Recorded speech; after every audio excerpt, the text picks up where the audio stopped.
Good morning po sa bawat isa sa atin. Ayan. Batiin naman po natin yung mga katabi natin. Good morning. Ayan. Ayan. Ayan. Pwede po ba tayo tumayo lahat? And let's pray po. Ayan. Heavenly Father, we thank you, we honor you, Lord God. Pinakamataas sa lahat. Lord, ikaw ang pinakamakapangyarihan. Salamat, Lord, sa umagang ito, Lord God, na binigay mo sa bawat isa, Lord God. Na upang makapunta kami dito, Lord, ng safe and sound, Lord God. Hayaan mo, Lord, na sa pag-aawitan namin, ikaw lang yung maitaas namin, Lord God. Wala nang iba. Tago mo po kami sa iyong likuran, Lord God. In Jesus' name, amen. Ayan. Share ko lang po kanina, na-bless po ako sa discipleship namin. Ang topic po namin doon is about God as our supplier and provider. And yung pinagtuunan po namin doon ng pansin is yung sa about worrying. Ayun po. Sabi doon na ang dami nating worry sa life natin. Parang doon na lang tayo nakafocus. Pero lagi po natin tandaan na ang Lord, hawak niya po yung lahat. Kung ano man yung mga nararamdaman po natin, naiisip natin, ang daming distractions. Pero ang Lord, all we have to do is to keep our faith on Him. And declare po natin na, Lord, ikaw yung Jesus ng buhay ko. So bakit ako kailangan mag-worry? Alam ko na mahawak mo. Yun po. So, sa pag-aawitan po natin, declare po natin yun, hindi lang sa salita, kundi sa heart po natin. Amen po ba? Amen! Let's worship our Lord! Hallelujah!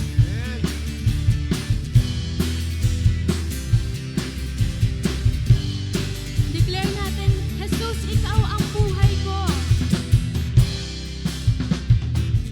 Sa bawat umagang kay ganda, simulang magpuri sa Kanya. Itaas ang kamay at umawit na. Amen. Sa bawat araw na dumaraan, Panginoon, ikaw ang dahilan sa lahat ng ligaya. At bawat ngiti, minsan po, sabihin natin, sa bawat umagang kay ganda, simulang magpuri sa Kanya. Itaas ang kamay at umawit na. Hallelujah. Sa bawat araw na dumaraan, Panginoon, ikaw ang dahilan sa lahat ng ligaya. At bawat ngiti mula sa labi kong nagpupuri. Hallelujah, Lord. Mula sa labi kong nagpupuri.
papuri sa Panginoon, di ba? And higit sa lahat, ang pagmamahal niya sa ating lahat. Amen po ba? Amen! Patuloy po natin siyang purihin. Wala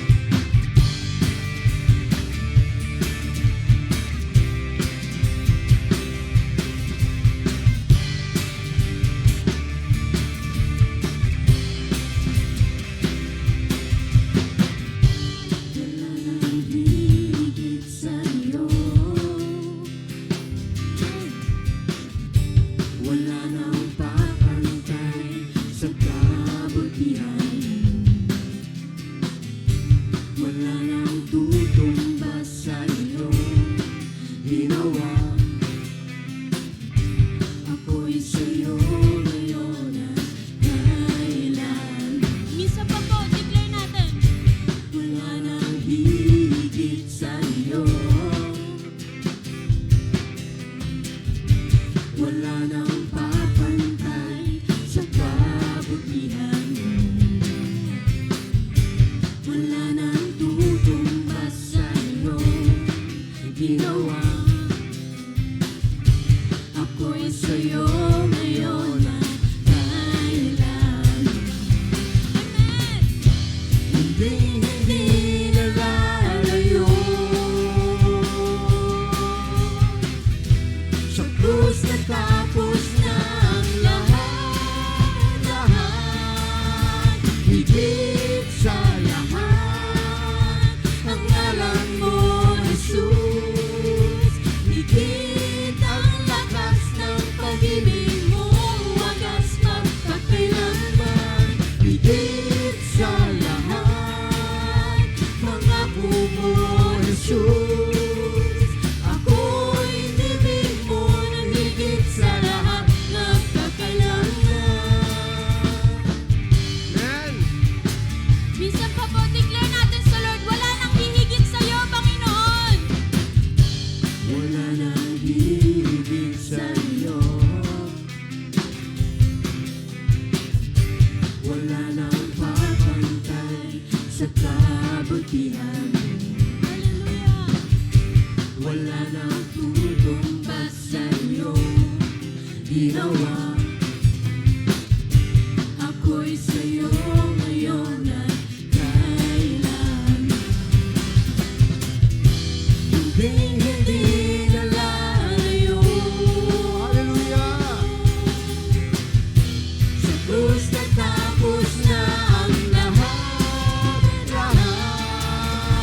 Higit sa lahat, ang ngalan mo, Jesus.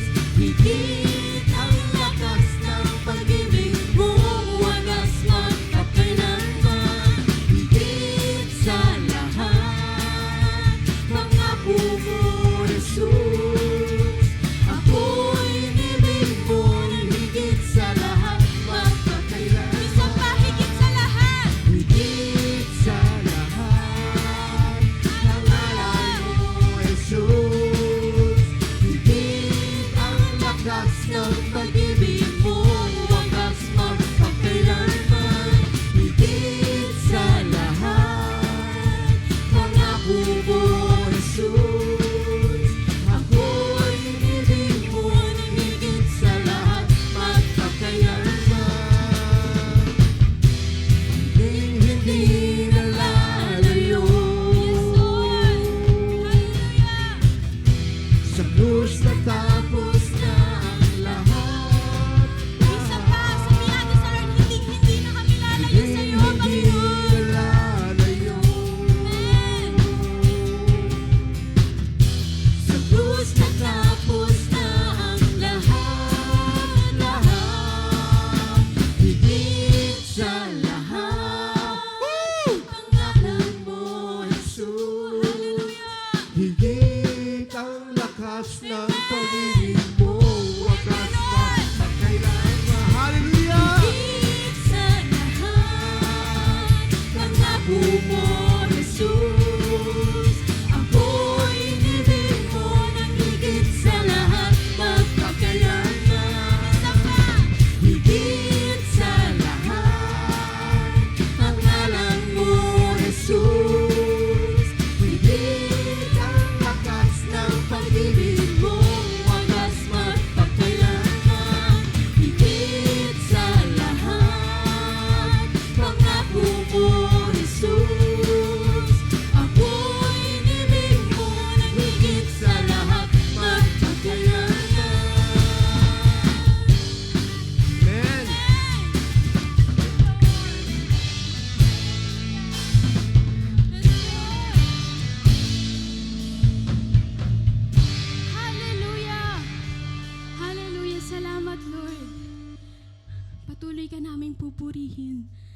sambahin, Panginoon.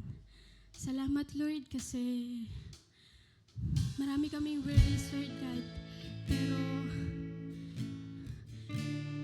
Ikaw, Lord, alam namin. Pwede ka namin sandalan, Lord God. Hallelujah. Maraming bagay kami sa buhay namin na ginagawa namin kingdom, Lord God. Pero alam namin na Ikaw yung hari ng buhay namin. And Lord, we entrust everything to You, Lord God. Ikaw na po yung maghari ng buhay namin. Hallelujah.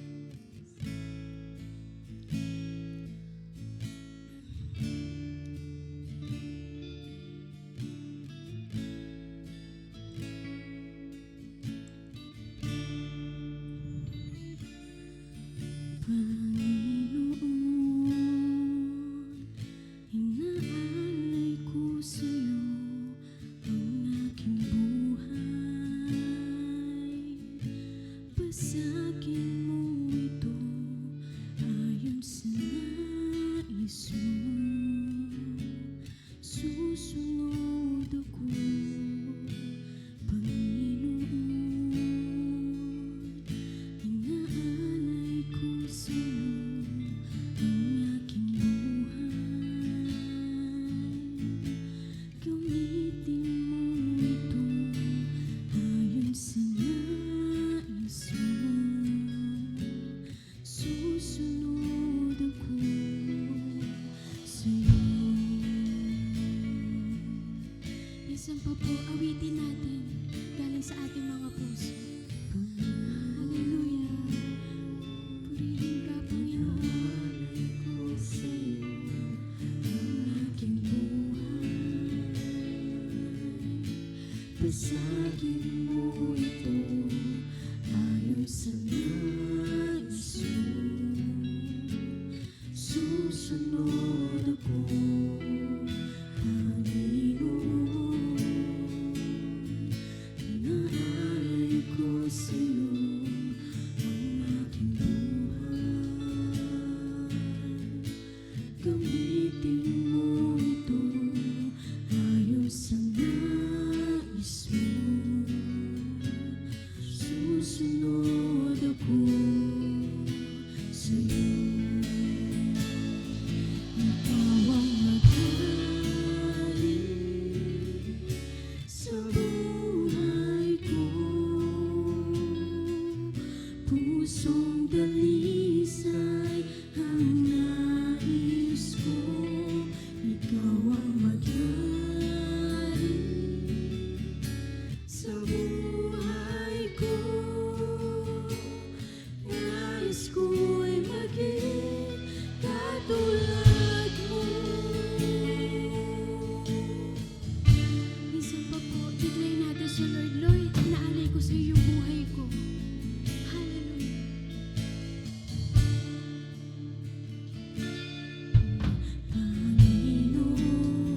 Panginoon, inaalay ko sa iyo ang aking buhay. Basagin mo ito ayon sa nais mo. Susunod ako, Panginoon. Inaalay ko sa'yo ang aking buhay. Gamitin mo ito ayon sa nais mo. Susunod ako. Yes, Lord. Ikaw ang maghari sa buhay namin, Panginoon. Hallelujah. Sa buhay ko, pusong dalisay ang nais ko. Ikaw ang maghari sa buhay ko. Nais ko'y maging katulad mo.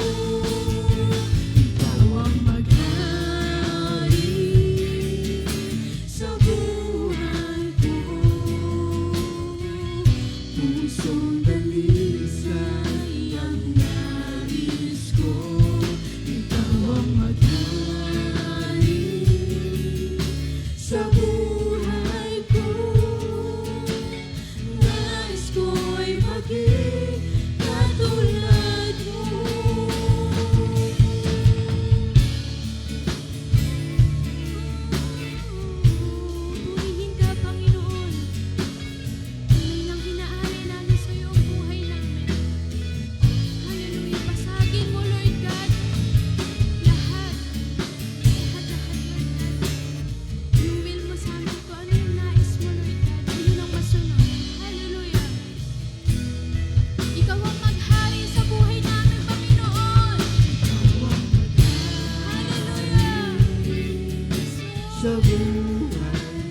Sa huling pagkakataon, pwede po ba natin kantahin prayerfully? Ikaw ang maghari sa buhay ko, Panginoon. Hallelujah. Ikaw ang maghari sa buhay ko. Pusong dalisay ang nais ko. Ikaw ang maghari sa buhay ko. Nais ko'y maging katulad mo. Hallelujah! Palakpakan po natin ang Panginoon. Glorify your name, Lord. Hallelujah! Sa iyo ang lahat ng papuri at pasasalamat, Panginoon. Makaupo na po tayo lahat.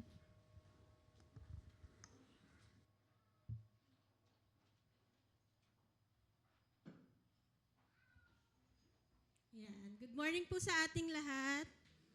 Pakibati naman po muna yung mga katabi nyo ng good morning. Yan. Sabihin mo naman, ang fresh mo naman. Naniwala ka naman. Ano ba yan?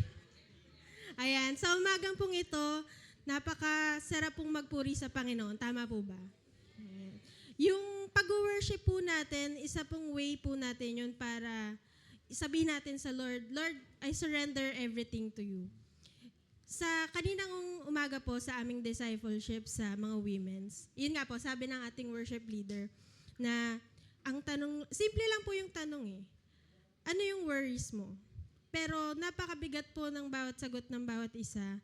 May mga dinadala po tayo sa umagang ito. Iba-iba po tayo ng worries, iba-iba po tayo ng sitwasyon. Pero salamat sa Panginoon. Dahil nandito tayo, nakakapag-praise tayo sa Panginoon, nakakapagpuri tayo sa Panginoon, kaya nating ibigay sa Panginoon yung mga pangangailangan natin, kaya natin isigaw sa Lord na, Lord, salamat dahil kahit anong sitwasyon na nasa buhay ko, nandyan ka. Hindi mo ako iniiwan, hindi mo ako pinababayaan.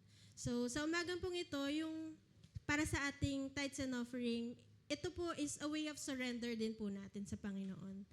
Meron man pong lacking sa buhay natin, hindi man po sapat, sobra man o kulang po. Sa araw na ito, ang pagbibigay po natin, gawin po natin siyang act of surrender sa ating Panginoon.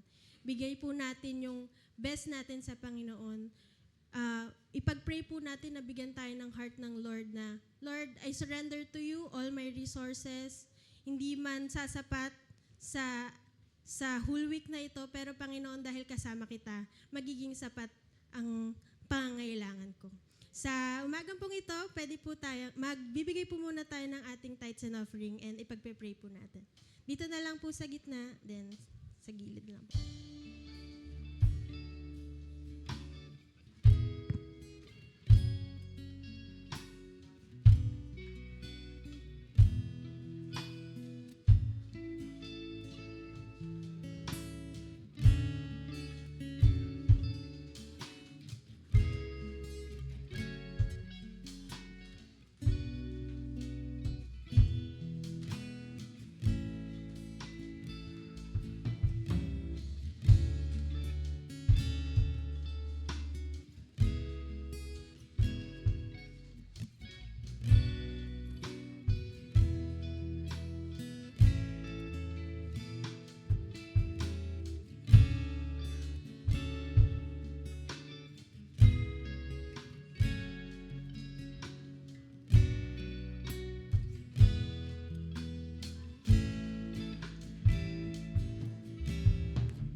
Praise God po. Makakaupo na po lahat. Mag-pray po tayo sa Panginoon. Panginoon, pinupuri ka namin, pinasasalamatan ka namin, O Lord. Salamat, Panginoon, sa araw na ito. Salamat sa buhay ng bawat isa na narito. Salamat sa kaloob na binigay nila, O Lord. I know, Lord, na iba't ibang sitwasyon ng buhay ng bawat isa na narito. Pero we surrender to you, Panginoon, lahat-lahat. Our resources, Panginoon, our worries, our burdens and doubts, Panginoon. Samahan mo kami, Panginoon, in the middle of our in the midst of our presence, Panginoon. Samahan mo ang bawat isa, Panginoon. Bigyan mo kami ng kalakasan, O Lord. Bigyan mo kami ng motivation, Panginoon, sa umagang ito, sa aming pagpupuri sa iyo, sa pakikinig ng iyong salita, Panginoon. Tinataas namin ito sa pangalan mo lamang, O Jesus. Amen. Ayan po, para naman po sa ating announcement, may mga magbe-birthday po this week. Si Sister Crystal Bactol. Ayan. Birthday niya po bukas, February 23. And sa February 28 naman po, si Brother Jerry Pastrana. Ayan. Kakantahan po ba natin? Sige po, kumanta po tayo. Happy birthday. Sabi ko na eh. Day to you. Happy birthday, happy birthday, happy birthday to you. May the Lord God bless you. May the Lord God bless you. May the Lord God, may the Lord God, may the Lord God bless you. Mali po yung key nila. Biro lang po.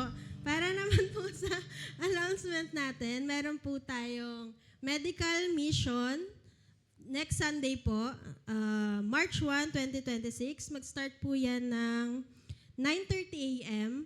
Bali, yung details po ay didiscuss na lang po after the service ni Sister Rosel. And meron po tayong prayer gathering sa March 7, 2026, Saturday po yan. 9:30 a.m. hanggang 11:30 a.m. Samahan niyo po kami na mag-pray para sa ating church, para sa mga kapatiran natin. At bago po natin tawagin ang ating speaker for today, i-welcome ko lang po ang ating bagong attendee na si Brother Darren Sarigumba. Yan. Welcome po. Tayo naman po kayo para makita yung kagapuhan nyo.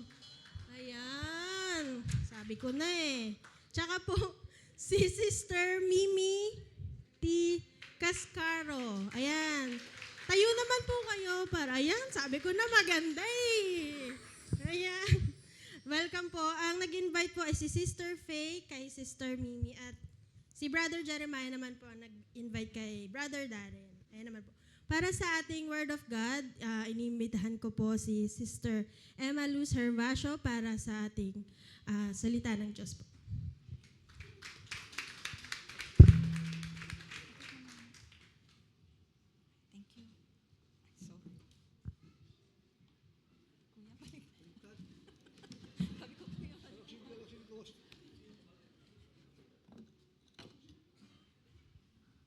Isang mapagpalang umaga po sa bawat isa sa atin. Purihin po ang Panginoon sa umagang ito. Ako po ay medyo kinakabahan. Yan, saglit po Yan po. A heart for the lost. Hayaan niyo pong basahin ko sa inyo ang batayang talata ng ating pagbabatayan sa umagang ito. Muli po, inaanyayahan ko po kayong tumayo para magbigay respeto po sa salita ng Panginoon. Ito po ay matatagpuan sa Luke chapter 15, verse 1 to 7. Ganito po ang sinasabi. The parable of the lost sheep. Now the tax collectors and sinners were all drawing near to hear him. And the Pharisees and the scribes grumbled, saying, This man receives sinners and eats with them. So he told them this parable. What man of you, having 100 sheep, if he has lost one of them, does not leave the 99 in the open country and go after the one that is lost until he finds it? And when he has found it, he lays it on his shoulders, rejoicing. Verse 6, And when he comes home, he calls together his friends and his neighbors, saying to them, Rejoice with me, for I have found my sheep that was lost. Verse 7, Just so I tell you, there will be more joy in heaven over one sinner who repents than over 99 righteous person who need no repentance. Makakaupo na po ang bawat isa sa inyo.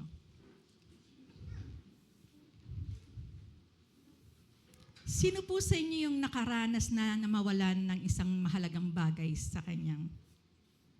Yan. Alam ko lahat tayo, di po ba? Nakakaranas na mawalan ng isang mahalagang bagay. Lalo na yung palagi natin ginagamit, katulad ng mga gadget o cellphone na meron tayo. Ganon din po yung mga mahalagang papeles na ating pinag-iingatan. Pag nawala po to, di po ba, hindi maaring hindi tayo titigil na hanapin ito hanggat hindi natin to natatagpuan o nakikita. Kahit pa nga po minsan ay ando na, stress tayo, sumasakit na yung ulo natin, nahihilo na tayo sa kakahanap ng nawawalang mahalagang bagay na to. At pag nakita po naman natin yung nawawalang mahalagang bagay na to, ano po yung ginagawa natin? Naiinis ka po ba dahil nawala tapos ito, pinahirapan pa tayo tapos nakita natin yung mahalagang bagay na to? O sinasabi ba natin sa bagay na nawala na yun na ano ka ba, pinahirapan mo pa ako, bakit ka ba nawala? At maari pong iba-iba yung nagiging reaksyon natin pag ganito yung ating nararanasan. Andoon, sa halip na sa paghahanap po natin ng mga nawawalang mahalagang bagay na to, andoon yung sabi ko nga po sa inyo, sumasakit na yung ulo natin, sumasakit na, nahihilo na tayo. Pero pag natagpuan po natin yung mahalagang bagay na to, di po ba, natutuwa tayo? Parang gumagaan yung pakiramdaman natin, ay salamat, nakita ko na yung nawalang bagay na to. Lalo na yung mga, kunyari sa mga cellphone natin, nandoon na lahat ngayon eh. So, napakahalaga yon. Pag nawala, talagang hahanapin po natin. At pag natagpuan po natin to, hindi lang natin sinasabi, ay, salamat, natagpuan ko na. Kundi, pinapamalita pa natin doon sa mga tao na ating kasalamuha na, uy, bro, natagpuan ko na yung hinahanap ko. Natutuwa ako kasi, eto, nakita ko na siya. So, sa umaga pong ito, tingnan natin, the stress turns into relief and the panic into joy. Tingnan po natin yung mga katotohanan sa umagang ito, a refreshed purpose aligned with today's realities. Every lost person needs God. And each person matters to God. And He actively goes after them until they are found. Tayo po munang lahat ay manalangin. Glorify your name, Father God. We worship you, we exalt your name, we enthrone you, Lord Jesus.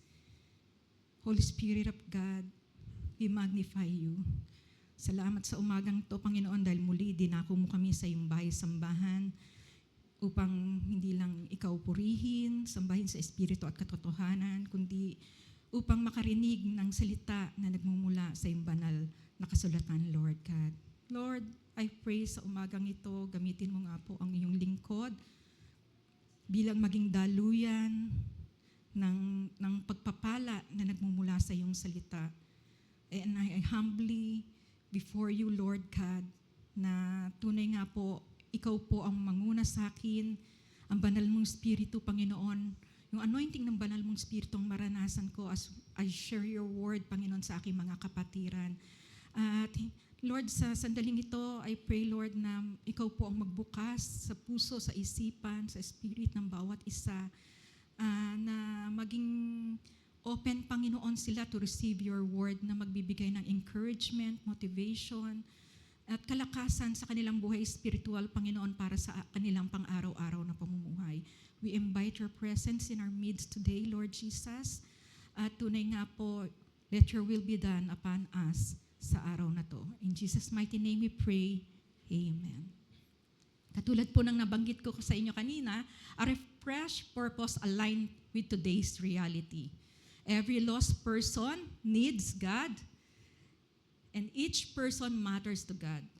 And He actively goes after them until they are found. Ano po ba yung background context nung mga talata na binasa ko sa inyo kanina sa Luke chapter 15 verse 1 to 7. Bakit po ba nabahala yung mga Pariseo na nakikisama si Jesus sa mga taong makasalanan, sa taong madumi, sa taong mga may sakit during that time? The Pharisees complained because Jesus welcomed the sinners. Kaya po ikinuwento ni Jesus ang talinhagang ito upang ipakita sa kanila, hindi lang po sa kanila, kundi sa bawat isa sa atin, that God is not offended by lost people. He is moved by them. Andoon po ang Panginoon po ay andoon yung pagkaantig at pagkahabag sa mga taong nawawala, sa mga taong nagkakasala, sa mga taong naliligaw ng landas. Si Jesus po ay dumating dito sa atin upang i-offer niya ang kaligtasan sa mga makasalanan at ipakita sa kanila na mahal sila ng Diyos. Hindi po siya nababahala during that time kasi nga kinukutya siya ng mga Pariseo na nakikisama siya sa mga makakasalanan. So hindi po napapahala ang ating Panginoon sa paratang labang sa Kanya. Sa halip po, patuloy siyang lumalapit sa mga nangangailangan sa Kanya, anuman ang maging epekto nito sa Kanyang reputasyon dahil sa pakikisama niya sa mga taong itinakwil ng lipunan.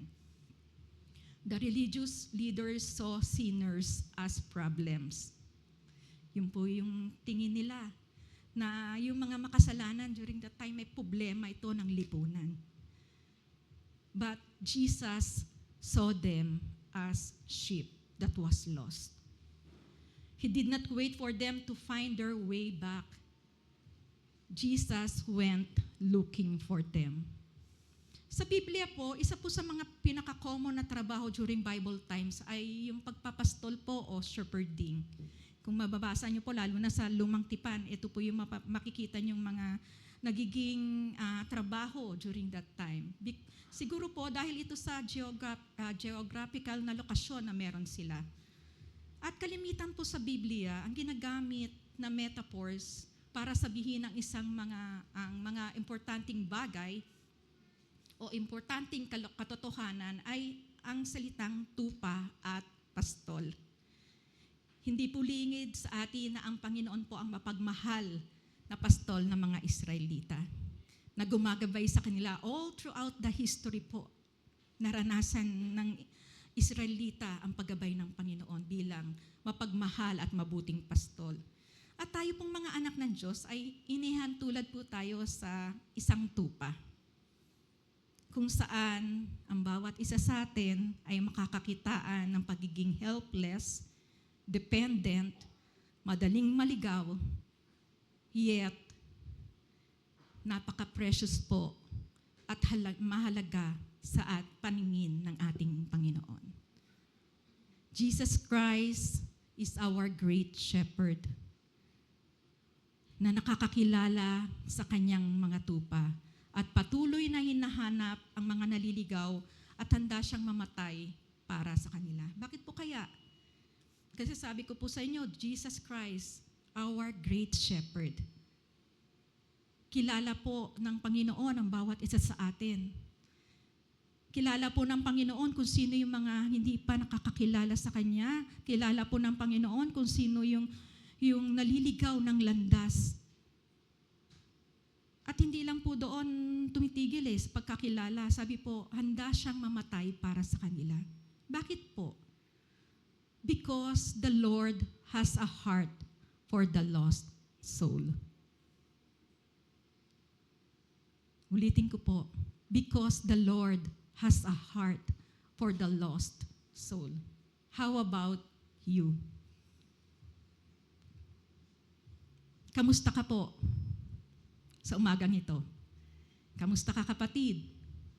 Kamusta po ang puso na meron ka para sa mga naliligaw ng landas at hindi pa nakakakilala sa Panginoon? Andyan ka pa rin po ba sa comfort zone mo? Ang ating pong Panginoon ay may puso para sa mga nawawala at naliligaw. Kaya ulitin ko po yung tanong, nais mo bang taglayin ang puso ng Diyos para sa mga naliligaw at nawawala? Parang wala akong narinig. Ulitin ko po, nais mo bang taglayin ang puso ng Diyos para sa mga naliligaw at nawawala? Would you like to have God's heart for the lost? Sabi po sa Luke chapter 15 verse 4, sabi po, kung ang sino man sa inyo ay may 100 tupa at mawalan ng isa, ano ang gagawin niya? Hindi ba't iiwan niya ang 99 sa pastulan at hahanapin ng mga nawawala hanggang ito'y matagpuan? So sa umaga pong ito, pag-usapan po natin, what kind of heart God have for the lost souls? O ano po bang puso meron ng ating Panginoon para sa mga nawawala at naliligaw na kaluluwa? 3 bagay lang po. 3 inspirational truths that God has a heart for the lost. Una, God has a heart that gives importance to the lost souls. Sabi po sa verse 4, what man of you having 100 sheep, if he has lost one of them, does not leave the 99 in the open country and go after the one that is lost until he finds. Kung titingnan po natin sa perspektibo natin bilang mga tao, parang walang sense, ano po. Maring isipin natin, ano ba itong pastol na to? Iniwan niya yung 99 na tupa para hanapin lang ang nag-iisang tupa na nawawala. Bakit po kaya ito ginawa ng pastol? Dahil po alam ng pastol na to, naligtas yung 99 na tupa doon sa kanilang kulungan. Samantalang yung isang nawawala ay nasa panganib at naliligaw ng landas. Because each sheep was a high value, the shepherd knew it was worthwhile to search diligently for the lost one. God made sacrifices in order to find the lost. Pahintulutan niyo po akong basahin ang mga talatang ito mula sa salita ng Diyos para po ma-establish natin maigi yung tunay na maipakita ng salita ng Panginoon, na tunay na mahalaga sa Panginoon, sa puso ng Panginoon, ang mga naliligaw at nawawala. Una po, John 3:16. Makisabay po kayo sa akin dyan sa pagbasa. John 3:16, for God so loved the world that He gave His begotten Son, that whoever believes in Him should not perish, but have, andyan po naka-highlight, He gave His begotten Son. Pinagkaloob niya yung nag-iisa niyang buktong na anak. Isa pa po, Luke 19:10, for the Son of Man came to seek and save the lost. Jesus came to seek and save the lost. 2 Peter 3:9, the Lord is not slow to fulfill His promise, as some count slowness, but is patient toward you, not wishing that any should perish, but that all should reach repentance.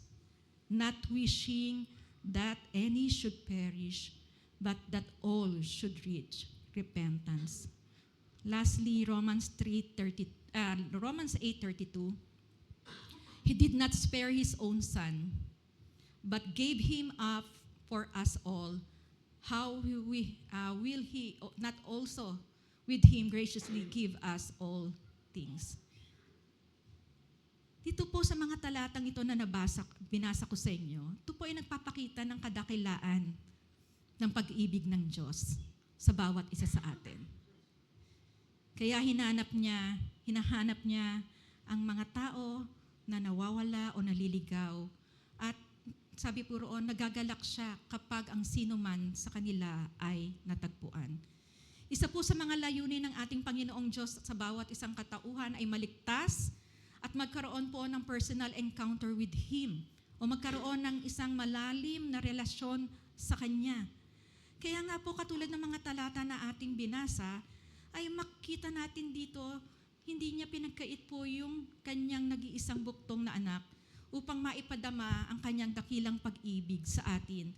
At sa lahat ay mayroon, ang lahat po ay magkaroon ng kaligtasan at buhay na walang hanggan. Ang dakilang layunin po ng Panginoon sa Luke chapter 19 verse 10, siya ay naparito upang hanapin at iligtas ang naliligaw. There's no exclusivity sa pagmamahal ng ating Panginoong Hesukristo. Amen. Alam niyo po, nung ilang beses ko itong binasa habang nape-prepare ako. Nung binabasa ko to, there's no exclusivity sa pagmamahal ng ating Panginoong Hesukristo. Nakaka-overwhelm, di po ba? Sino ba tayo? Sino ba ako? Para tanggapin ako ng Panginoon, para hanapin niya ako, para pag-ukulan niya ako ng pag-ibig, para pag-ukulan niya ako ng oras. Hindi po siya namimili kung sino yung kanyang mamahalin at ililigtas. Kahit baliwalain ka ng mundong ito, ang mahalaga po, mahalaga ka sa Panginoon at kilala ka ng Diyos. Sabi ko, wow, nakaka-overwhelm naman.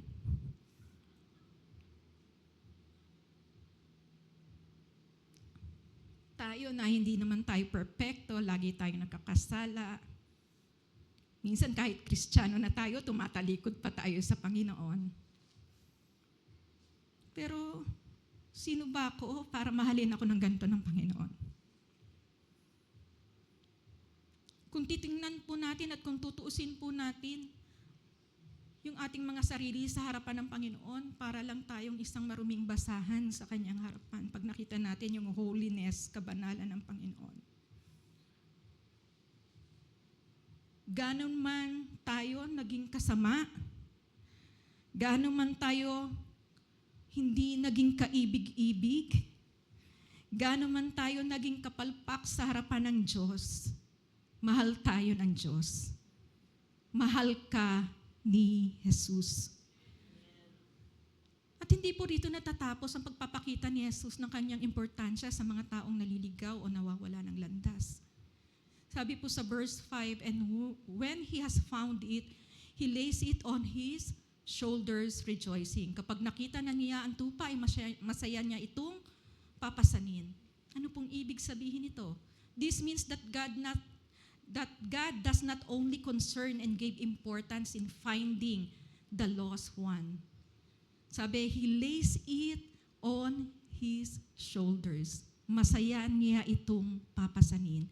Meaning, it shows intense intimacy and deep concern.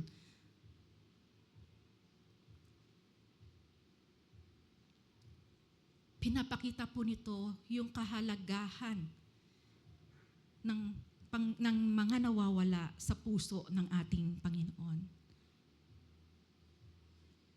He lays it on his shoulders. It shows intense intimacy and deep concern and unconditional love. Napakasarap pong isipin na ganon tayo kinatagpo ng ating Panginoon. Ganon tayo binigyan ng kahalagahan o importansya ng ating Panginoong Hesukristo. Ang pag-ibig at pagmamahal po ng Diyos ay hindi kayang tawaran ng anumang bagay o ng kung sino man. Ulitin ko po, ang pagmamahal at pag-ibig ng Diyos ay hindi kayang tawaran ng anumang bagay dito sa mundong ito o ng kahit sino man. At sa umaga pong ito rin yung naisin ng Panginoon sa bawat isa sa atin. Na yung inyo pong pag-ibig, yung inyong kapatawaran na tatanggap mula sa ating Panginoong Hesukristo ay maipaalam at maibahagi din po natin sa iba. Kasi parang tayo, tuwan-tuwa tayo, ligtas na ako. Tinanggap ko ang Panginoon bilang sariling Panginoon at tagapagligtas ko. Pinatawad ako ng Diyos sa mga kasalanan ko. Dati yung buhay ko patungo sa kapahamakan, pero dahil sa biyaya, dahil sa pagmamahal ng Panginoon, eto, binigyan niya ako ng buhay na walang hanggan. Imbis na sa kapahamakan, binigyan niya ako ng kaligtasan. Siguro po, dito makita natin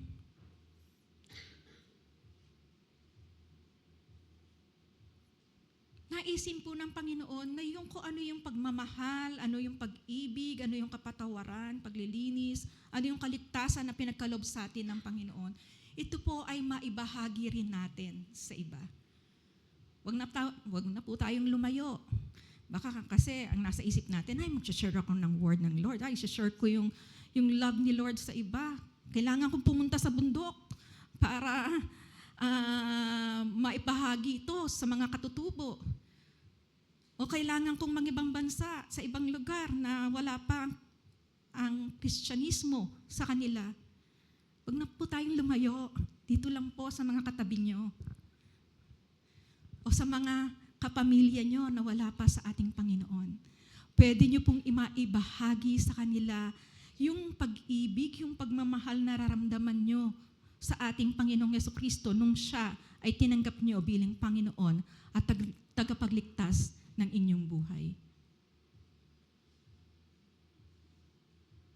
Sa mga pagkakataon po na tuwing nawawalan kayo ng interes sa misyon mo sa mundong ito para ibahagi ang salita ng Panginoon, ang mabuting balita ng kaligtasan, maglaan ka po ng konting panahon na isipin yung ginawa ng Diyos o ginawa ni Jesus doon sa krus para sa iyo, na siya ay namatay at muling nabuhay para sa iyong kaligtasan. We must care about unbelievers because God does. Si Jesus po ay ang ating mabuting pastol. Ang krus doon sa bundok ng Kalbaryo, ang patunay na ang Diyos po ang siyang naghanap sa atin. Salvation is not about you finding God. Ulitin ko po. Salvation is not about you finding God. Salvation is about God found you. Amen? God has a heart that gives importance to the lost souls. No one is invisible to God. No one is unwanted in His kingdom. Sabi po doon sa nabasa ko, no soul is too far gone for a God whose love pursues the wandering. So sa umaga pong ito, tatanungin ko po uli kayo, are you ready to love like Jesus? Handa ka bang magmahal ng katulad ng pagmamahal na ipinadama sa iyo ng ating Panginoong Yesus sa iyong kapwa? Sabi po ni Rick Warren, the greatest thing you can do to others is to love them like Christ loves you. Ulitin ko po. The greatest thing you can do to others is to love them like Christ loves you. Kaya nga po, andito, china-challenge tayo ng salita ng Panginoon sa umagang ito. Let's give importance to the lost souls by embracing them with the love of Jesus and share them who Jesus is sa iyong buhay. Pangalawa po, God has a heart that have an intimate involvement to the person who was lost and now found. Sabi po sa verse 5, and when He has found it, He lays it on His shoulders rejoicing. Inclusive of His great compassion, mercy, and love is His deep concern about the person's welfare.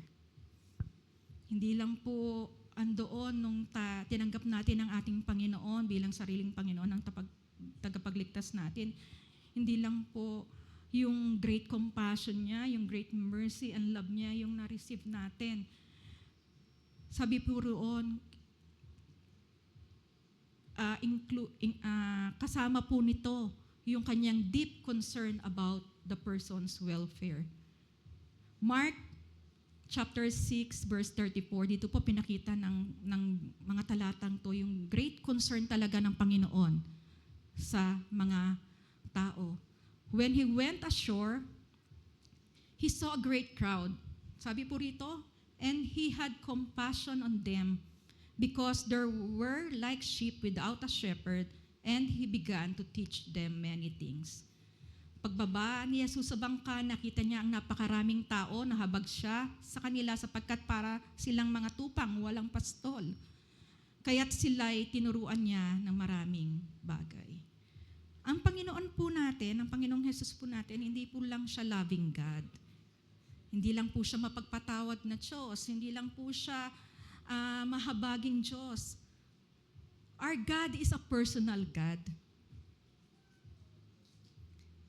Very personal po ang ating Panginoon sa pakikipag-ugnayan at pakikitungo sa bawat isa sa atin.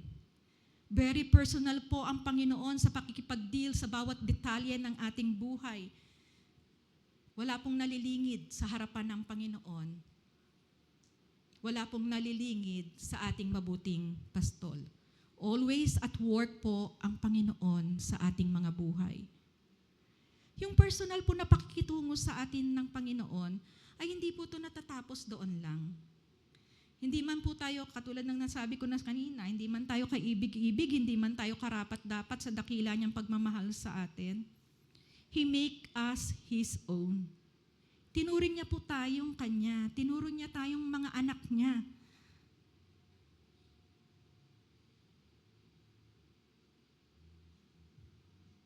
First Peter 2:9, sabi po rito, "But you are a chosen generation, a chosen race, a royal priesthood, a holy nation, a people for His own possession, that you may proclaim the excellencies of Him who called you out of darkness into His marvelous lights."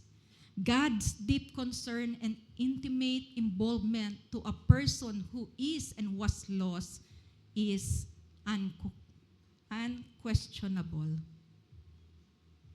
Hindi po mapag-aalinlangan yung malalim na pagmamalasakit, yung malalim na involvement ng Panginoon sa isang tao na nawawala at naliligaw ng landas.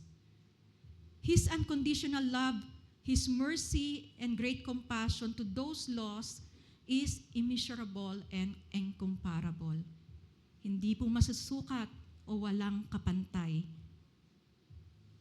Kung ganoon po tayo minahal ng Panginoon, kung ganoon natin naranasan yung deep concern, yung pagmamalasakit ng Panginoon sa buhay natin nung tayo ay naging Kristiyano na, ganyan din po yung ninanais ng Panginoon sa bawat isa sa atin. Na sa ating bawat kapamilya, sa ating mga kaibigan, sa ating mga kapitbahay, sa ating mga co-office mates, sa ating mga kaklase, at sa mga taong hindi pa po natin nakakahalubilo sa araw-araw, God is challenging us, each and every one of us, to embrace them with the love of the Lord and show them deep concern. If you have been afraid to share the good news with those around you, kung ikaw po ay natatakot na maibahagi kung ano yung naranasan mo sa Panginoon nung siya ay iyong tinanggap, yung dakilang pag-ibig niya, ipanalangin mo po sa ating Panginoon na ma-embrace mo sila ng pag-ibig ng Panginoon at ask God to fill your heart with His love for them. Pwede niyo pong sabihin doon sa mga simpleng salita lang po Doon kayo magsimula. Pwede niyo sabihin, kapatid, bro, o sis, I love you with the love of the Lord. Simpleng salita lang po. Pero may dating to doon sa taong pagsasabihan mo nito. At muli po, hinahamon tayo ng salita ng Panginoon na yakapin natin sila ng may pag-ibig at pagmamahal ng Panginoon at pakita po natin sa kanila ang ating malalim na pagmamalasakit. Hindi lang po basta i-love natin sila, kundi andoon makita, maipadama rin natin yung deep concern natin sa kanila. Sabi po sa Matthew 22, verse 39, the second is like this, you shall love your neighbor as yourself. That is unselfishly seek the best or higher good for others. Ito po ay ayon sa Amplified Bible. So, may pagkakataon po talaga na mahirap ibigin at ipadama yung pagmamahal ng tao sa isang taong hindi ka ibig-ibig. Totoo po ba yon?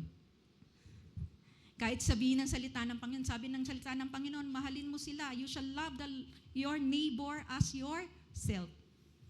Kung yung naman papadamahan natin ng pag-ibig ng Panginoon, hindi ka ibig-ibig, magagawa po ba natin ito?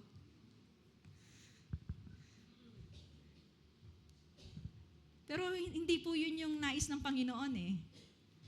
Maging sino man yung taong nakakahalubilo mo, nakakasama mo, hindi man siya kaibig-ibig, pero mananatili po yung sinasabi ng katotohanan ng salita ng Panginoon, you shall love your neighbor as yourself. Ito po yung nais ng Panginoon na makita sa buhay ng bawat isa sa atin. Ibigin mo ang iyong kapwa gaya ng iyong pag-ibig sa iyong sarili. Sabihin natin, napakatigas naman ang ulo ng batang yun eh. Napakasalbahin naman ng taong yun eh. Puro mali na lang yung ginagawa. Paano ko mapapadama sa kanya yung pag-ibig ng Diyos? Napakahirap naman niyang kausapin.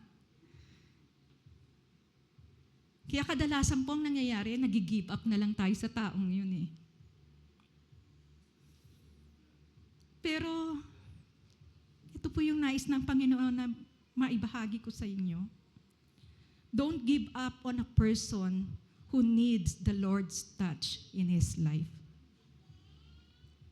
Ulitin ko po. Don't give up on a person who needs the Lord's touch in his life.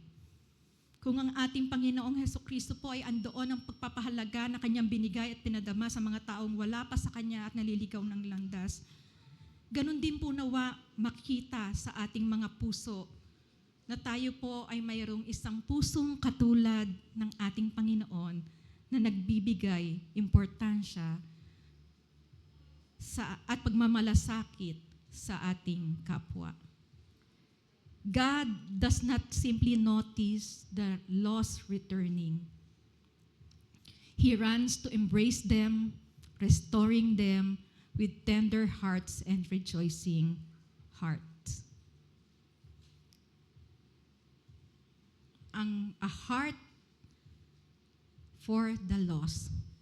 Ano po yung unang sinabi ko na ibahagi ko sa inyo? God has a heart that gives importance to the lost soul. Pangalawa po, God has a heart that have intimate involvement to the person who was lost and now found. And pangatlo po, God has a heart delighted in finding lost soul. Hindi po ginawa ng Panginoon na hanapin ang mga naliligaw out of responsibility niya bilang Diyos. Sabi po dyan, God has a heart delighted in finding a lost soul. Verse 6 of Luke chapter 15, and when he comes home, he calls together his friends and his neighbors, saying to them, rejoice with me, for I have found my sheep that was lost. Dito po makita natin yung punong-puno ng kagalakan yung puso ng ating Panginoon. Hindi niya sinarili yung kagalakan na nararanasan niya nung natagpuan niya yung nawawalang tupa. Sabi po roon, he calls together his friends and his neighbors, saying to them, rejoice with me, for I have found my sheep that was lost. Isa po sa paborito kong parable is the parable of the prodigal son.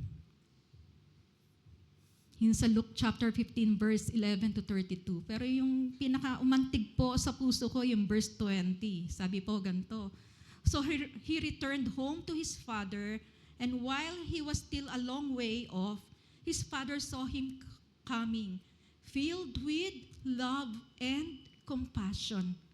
He ran to his son, embraced him, and kissed him. Malayo pa lang. Yung anak niya, natatanaw na siya ng kanyang ama. Sabi po roon,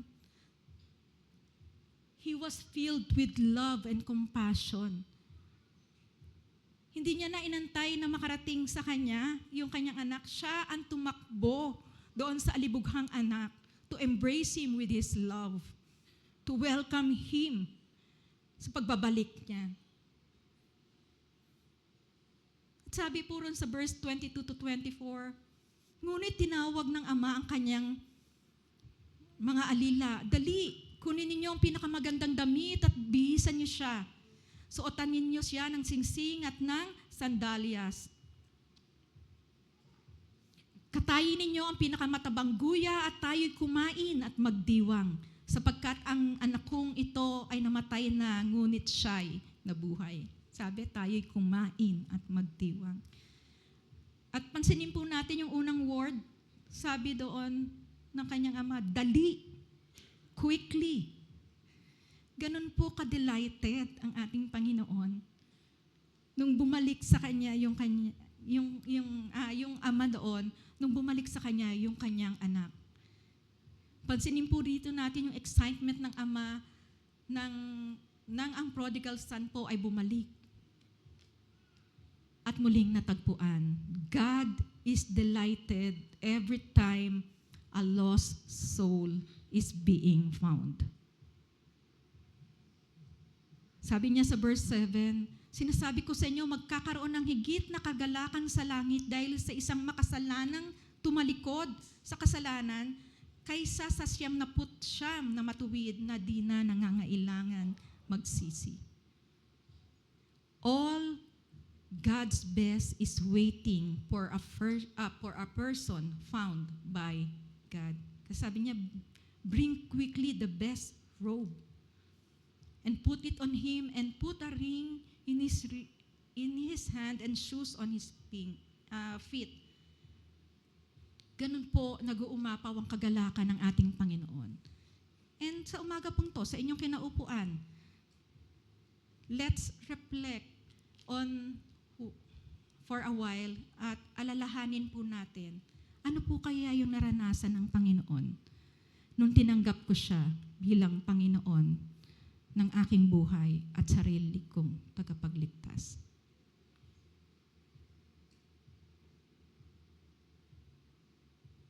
The Lord is delighted knowing that you are found by His love. Ulitin ko po, the Lord is delighted knowing that you are found by His love. Ikaw na hindi ka ibig-ibig, ikaw na isang makasalanan, ay minahal ng Diyos ng lubusan. Hindi po 50% kasi hindi ka kaibig-ibig, kasi makasalanan ka, ito 50% lang paparamdam kong pag-ibig sa'yo. Hindi po ganoon ang Panginoon natin. Hindi man tayo kaibig-ibig, hindi man tayo karapat-dapat, tayo man ay naging makasalanan, minahal po tayo ng Diyos ng lubusan. Hindi man ikaw karapat-dapat sa pagmamahal ng Diyos, ay minarapat kanyang mahalin at tawaging anak. Isipin po natin, paano po kaya ang iba na hindi pa nakakakilala sa Panginoon? Paano po kaya yung mga taong naliligaw ng landas at hindi pa dumadating sa kanilang buhay ang mabuting balita ng kaligtasan?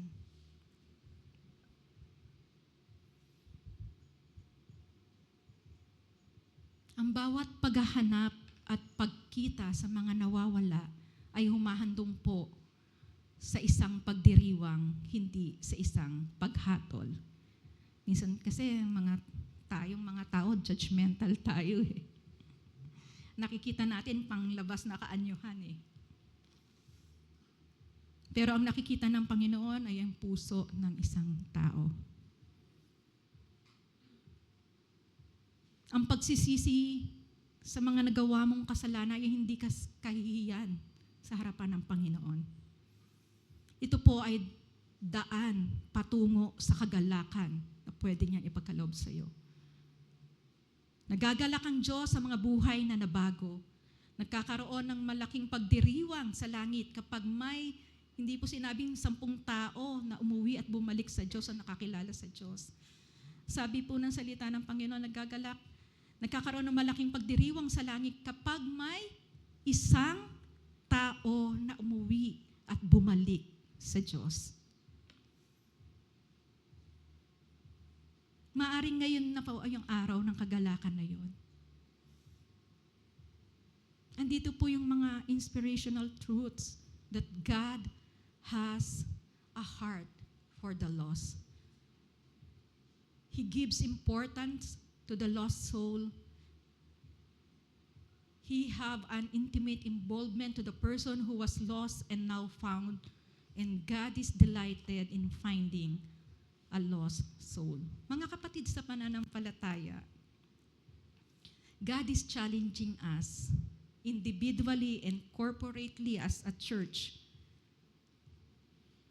Sabi po sa Matthew 9:37 to 38, then he said to his disciples, the harvest is plentiful, but the laborers are few. Therefore, pray earnestly to the Lord of the harvest to send out laborers into his harvest. Sino po yung sinasabi rito? Sino po yung tinutukoy ng salita ng Panginoon dito? Send out laborers into his harvest. Maaring ikaw, maaring tayo, maaring ako, o sino man sa atin. Pero ang malaking katanungan po, are you willing to grasp God's heart for the lost? Willing ka bang yakapin yung puso ng Diyos para sa mga naliligaw ng landas, para sa mga taong hindi pa nakakakilala sa Kanya? SWCC, Soul Winners, ito na lang po Soul Winners Christian Church. Handa ka bang yakapin ang puso ng Diyos para sa mga nawawala?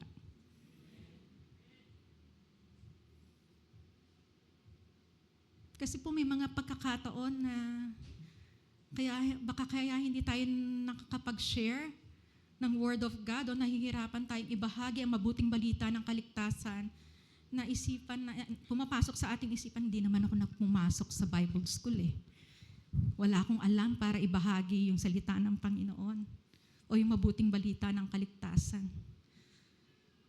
Maaring pumapasok din po sa isipan natin, mahihiyain ako. Hindi ko karakter yung makisalamuha sa ibang tao para ibahagi yung love ng Lord. O pwede rin pong natatakot ako mag-share Kasi baka pag binahagi ko, shinare ko yung word ng Lord doon sa pagbabahaginan ko ma-reject lang ako. At sabihin ko, nakakahiya naman. O pagkakataon po ba na naranasan nyo na nahihiya kayo mag-share about Jesus dahil sasabihin ng inyong kausap, ang corny mo naman, ano ba yung pinagsasabi mo? O natatakot ka dahil pag shinare mo yung tungkol kay Jesus, pagtatawanan ka lang nila. Ito po yung mga iba't ibang senaryo lang na binibigay ko sa inyo.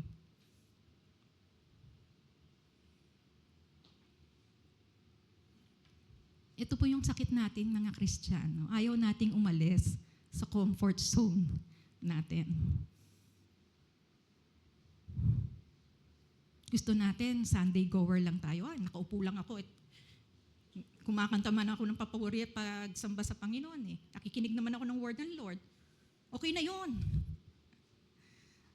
Usually po yung ganun yung nasa isipan Pero God's word is challenging us.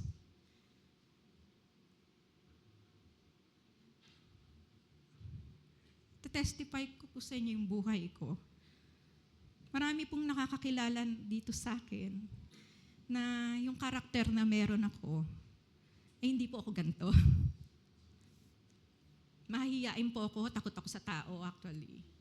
And every time na may sasabihin dati si pastor o yung mga elders ng church, punta tayo rito, magmi-mission ako. Mag-mission tayo rito, mamigay tayo ng ganoon. Ayoko pong mapupunta sa group na yon. Pag sinabing mission, nagkakaroon na ng alarms sa tenga ko. Kasi pag nag-mission ka, makikihalubilo ko sa iba't ibang tao, takot po ako sa tao during that time.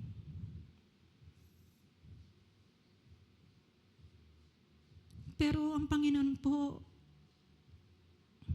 napakabiyaya. Kasi inalis niya ako doon sa comfort zone na yon. Ginamit niya po ako para magbahagi ng salita ng Diyos. Hindi lang sa isang tao, hindi lang sa 2 tao. Yung sinasabi kong ayoko niyan, ayoko ng misyon, ayoko ng yung pupunta ka sa iba't ibang bahay, sa iba't ibang lugar para i-share yung word ng ayoko niyan, natatakot ako. Pero inalis ako ng Lord doon sa comfort zone na yon. Binigyan niya ako ng tapang, binigyan niya ako ng boldness to share the love of God and to share the word of God.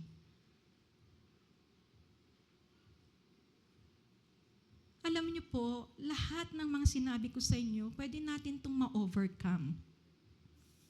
Kung tayo po ay magkakaroon ng isang puso katulad ng kay Kristo. Kung tayo po ay susunod sa pinapagawa sa atin ng salita ng Diyos at kung susundin po natin ang kalooban ng Diyos.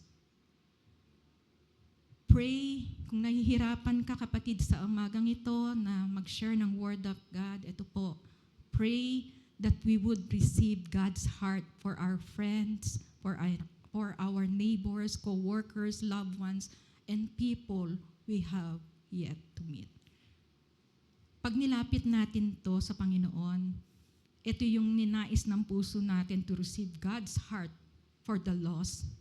Tatanggalin niya yung takot mo, tatanggalin niya yung hiya mo, tatanggalin ka niya dyan sa comfort zone mo. Matthew 28:18-20, kaya't humayo kayo. Gawin ninyong alagad ko ang mga tao sa lahat ng mga bansa, bautismuhan ninyo sila sa pangalan ng Ama at ng Anak at ng Espiritu Santo. Turuan ninyo silang sumunod sa lahat ng inuutos ko sa inyo. Tandaan ninyo, ako'y laging kasama ninyo hanggang sa katapusan ng panahon. Sa bawat paghayo natin, sa bawat pag-share natin ng gospel, ng word of God, ng love of God, hindi po tayo nag-iisa. Laging kaakbay natin, laging kasama natin ang Panginoon. Pangako niya po yan, no? Sabi niya, tandaan ninyo. Ako'y laging kasama niyo. So wala nang puwang yung takot, wala nang puwang yung nahihiya ako, wala nang puwang yung takot kang umalis sa comfort zone mo. Kasi ito yung pangako ng Panginoon. Sa bawat paghayo mo, sa bawat pag-share mo ng pag-ibig ng Panginoon, kasama mo ang ating Panginoon.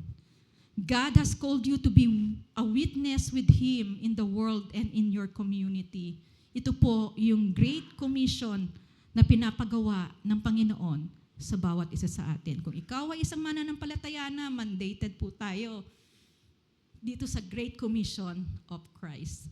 God expects you to tell others about the hope you have in Jesus. God loves to use one person to make a big difference in the world. And God wants to use you. Hindi po yung katabi mo, ikaw mismo. Ulitin ko po, God loves to use one person to make a big difference in the world, and God wants to use you. The best example we have is when God sent His begotten Son, Jesus Christ, to die on the cross for our sins. And God still works through individuals to accomplish His will. A church with God's heart does not ask, why are they here? ang isang iglesia na may puso katulad ng sa Diyos, hindi mo tatanungin, bakit andito sila? A church with God's heart as who is missing. A believer with God's heart does not avoid the loss, but moves forward to them. Ang isang mananampalataya na may puso katulad ng sa Panginoon, hindi po nila iniiwasan yung mga hindi kaibig-ibig, yung mga makasalanan, yung mga naliligaw ng landas. But instead, they move forward to them. The heaven still rejoices, not over crowds, not over numbers, but over one sinner who repents. Ang tanong ko po sa inyo sa umagang ito, will you be the one He uses next? Sige nga po, tanungin niyo nga po yung sarili niyo. Ako ba yon, Lord? Ito pa yung gusto mong gawin ko? John 4:35, but I say, wake up and look around. The fields are already ripe for harvest. Sinasabi ko naman sa inyo, masdan ninyo ang mga bukid, hinog na ang trigo at handa nang anihin. Our mission field ay hindi lang po dito sa iglesia, sa apat na sulok ng iglesyang ito. Our mission field is all around us. Saan ka man dali ng paa mo, mission field mo yan. Nasa eskwelahan ka man, nasa opisina ka man, nasa bahay ka man, saan ka man naroon, dalhin mo ang mabuting balita ng kaligtasan. Don't be content and complacent.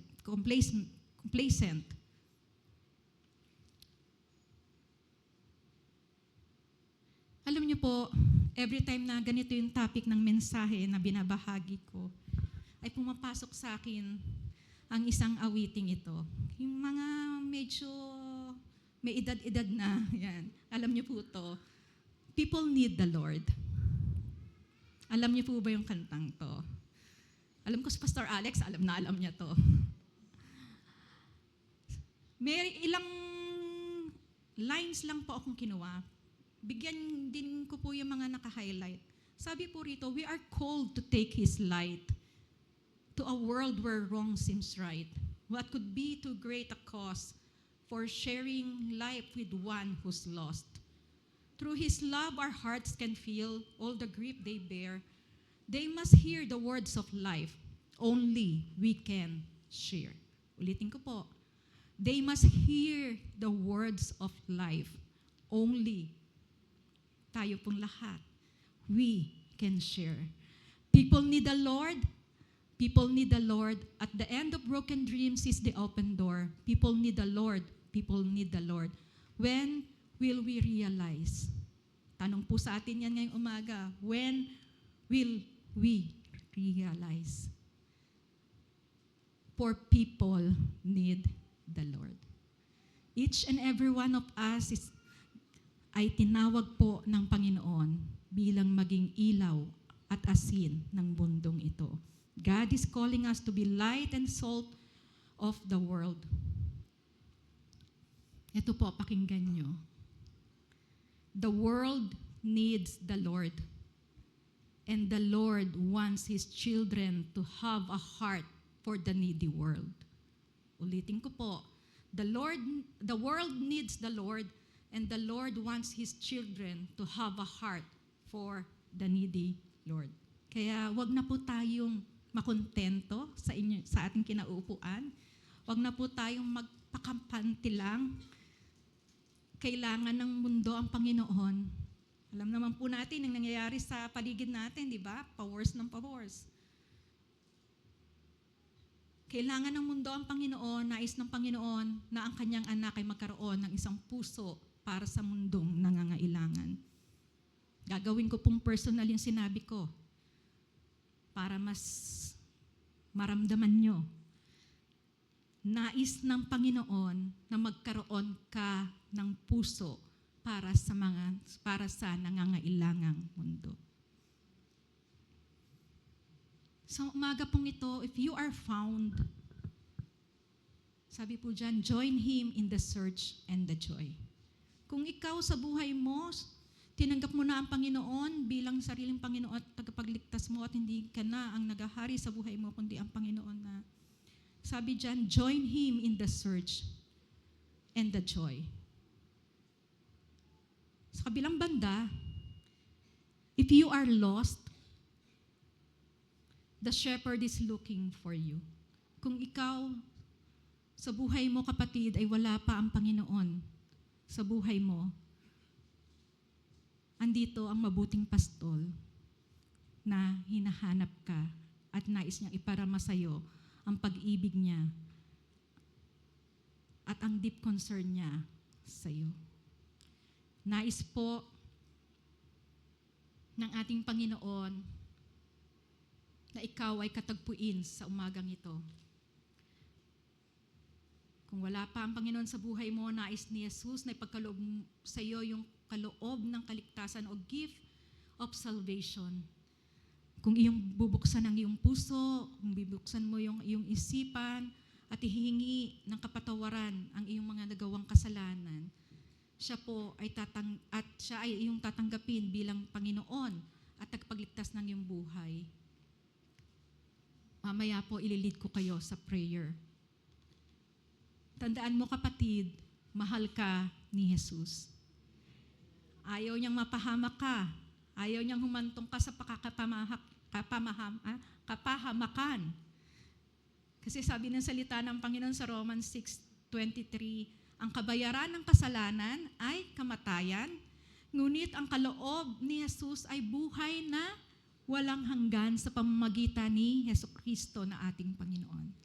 Napakaganda po, di ba? Ito yung gustong ipagkaloob sa atin ng Panginoon. Sa mga hindi pa po nakakakilala sa Panginoon, ito yung gustong iparating sa iyo ng Panginoon. Ito yung gustong ipadama at ibigay sa iyo ng Panginoon.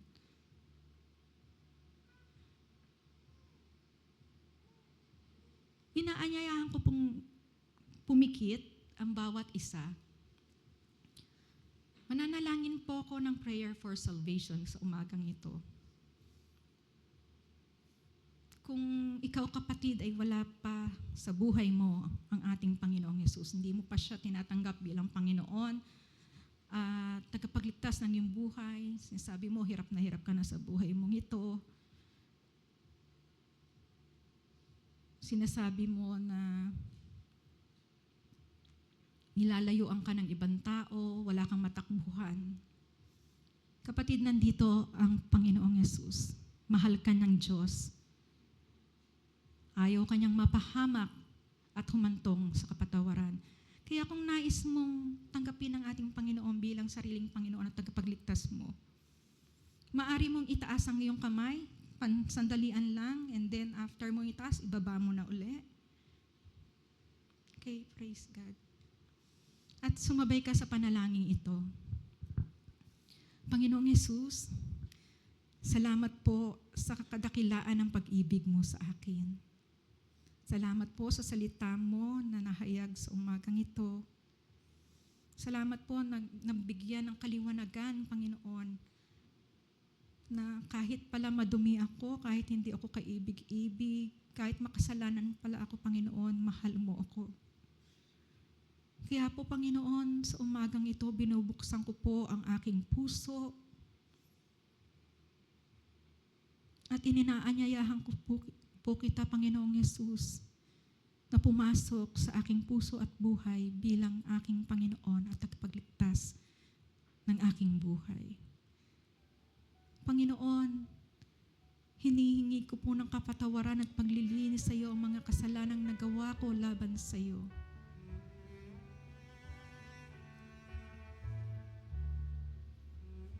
Patawarin mo po ko sa lahat ng ito, Lord God. At nais ko po, Panginoon, na ikaw na ang maghari sa aking buhay. Sa umagang ito, Panginoon, binibigay ko sa iyo ang buhay ko, tinatanggap kita bilang Panginoon at tagapagligtas ng aking buhay. Muli, Panginoon, maraming salamat sa iyong pag-ibig sa akin. Maraming salamat sa iyong pagmamalasakit sa akin.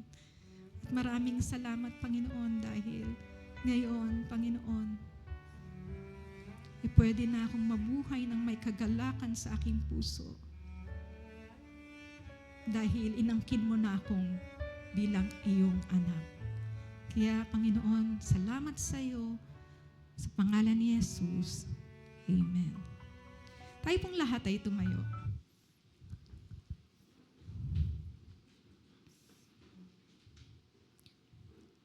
Merong katulad ng nabanggit ko po sa inyo kanina, may yung awitin na People Need the Lord. Pwede po kayong sumabay. Maging challenge po sa atin yung mensahe ng awiting ito. And after po itong awitin ng kapatid na Momo, ay mananalangin muli ako ng prayer for commitment naman po. Sa gustong ibigay yung buhay nila sa pagpapagamit sa ating Panginoon para ibahagi ang mabuting balita ng kaligtasan.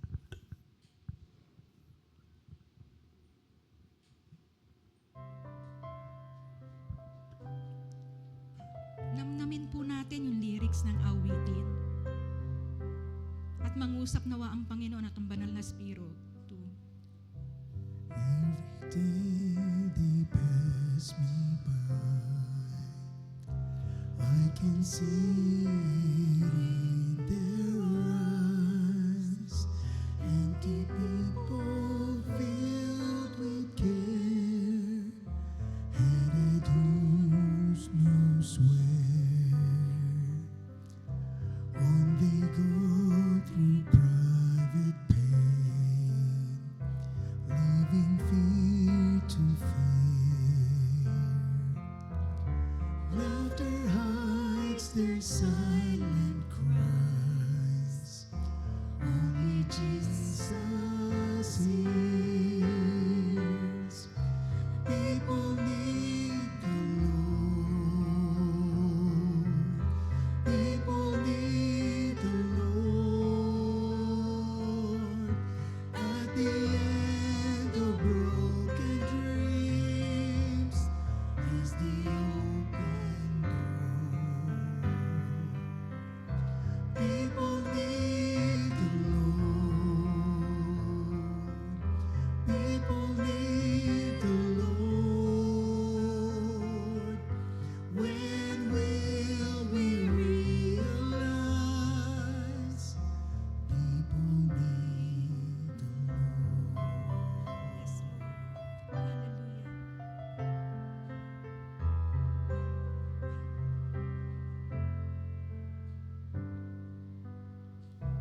We are called to take His light to a world where wrong seems right. What could be too great a cost for sharing life with one who's lost? Through His love, our hearts can feel all the grief they bear.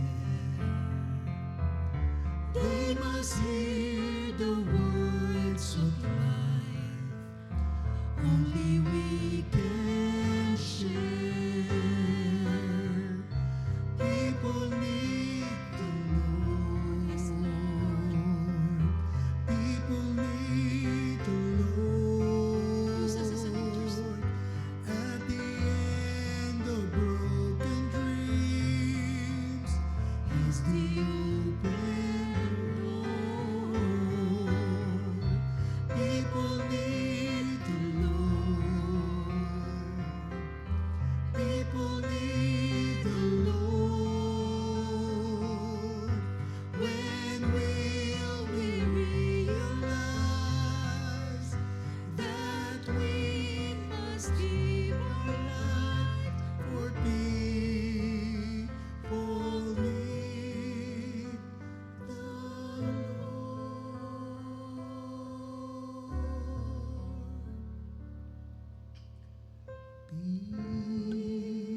Amen. Hallelujah, Lord Jesus.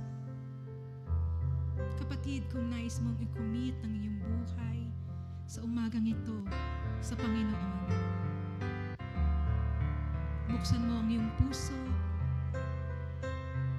at sabihin mo sa Panginoon, Lord, thank you for the gift of salvation sa pamamagitan ng iyong buktong na anak na si Jesu Kristo.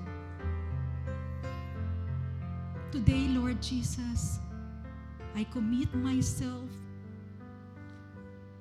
for sharing the good news of salvation.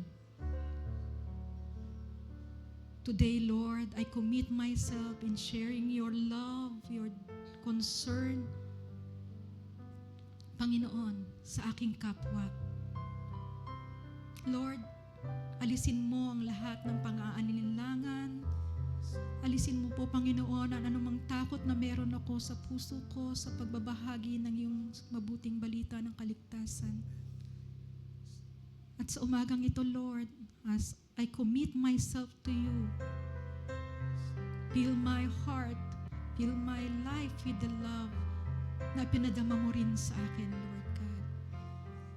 Bigyan mo ako ng boldness, Panginoon, na humayo to share your good news, Lord Jesus. And as I commit myself to you, Lord God, ang dalangin ko po, wag mo po akong iiwanan, wag mo po akong pababayaan. Help my life reflect your grace so others may see you through me, Lord God.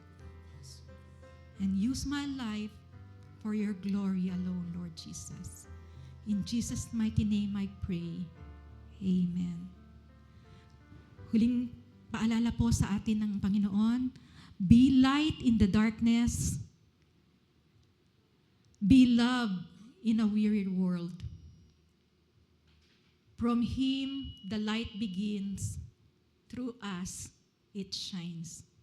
Ulitin ko po. Sige nga po, basahin po natin ng sabay-sabay. Be light in the darkness, be love in a weary world. From Him, the light begins. Through us, it shines. SWCC, let's go. Let's step out and have a heart like Jesus for the lost soul. Isa para kay Kristo. Isa lang po naman ang hinihingi sa atin eh. Isa para kay Kristo. Isang pusong tulad ng sa Diyos, pag-ibig sa kapwa ay ibigay ng taos. Sa Diyos po ang lahat ng papuri.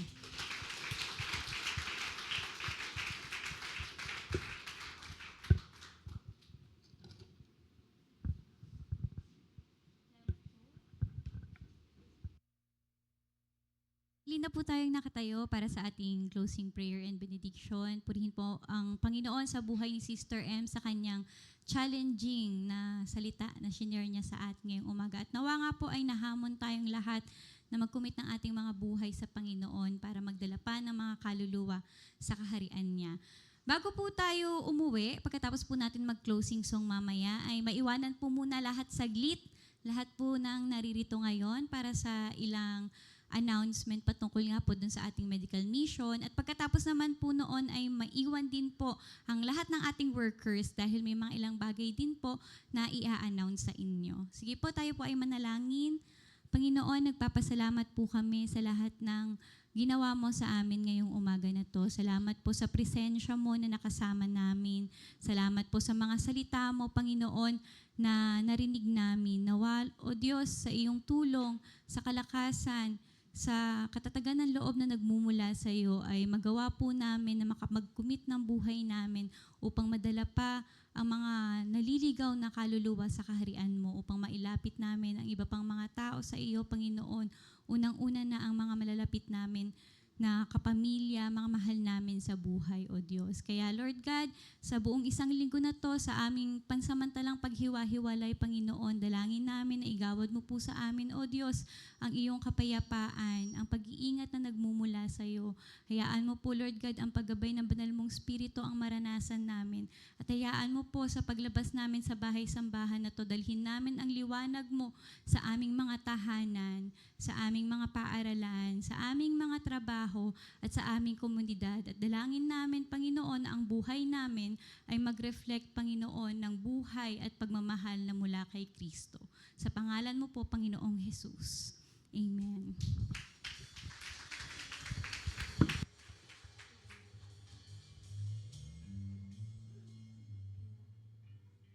Bago po tayo maghiwa-hiwalay, patuloy po nating purihin at sambahin ang ating Panginoon. Hallelujah!